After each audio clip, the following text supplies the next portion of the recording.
Rayanza dan Amina kompak syuting bareng, Nagita Slavina singgung soal besanan ke Aurel Hermansyah.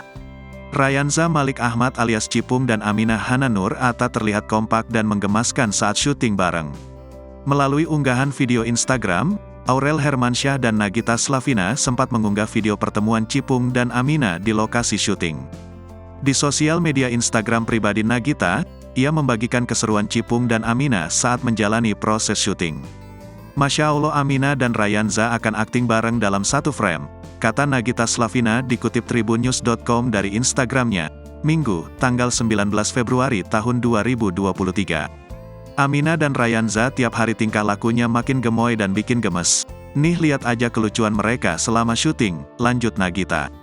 Melihat kekompakan anak mereka, Nagita sempat menyinggung soal kemungkinan ia dan Aurel besanan suatu hari nanti.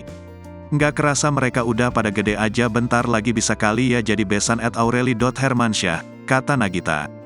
Ternyata, Amina dan Rayanza memang berada di satu frame video iklan Mom Uung yang membahas soal ASI. Amina dan Rayanza dipasangkan menjadi bintang iklan.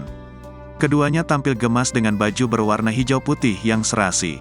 Amina dipangku oleh Aurel Hermansyah dan Rayanza terlihat tenang di pangkuan Nagita Slavina. Wajah keduanya terlihat sangat ceria.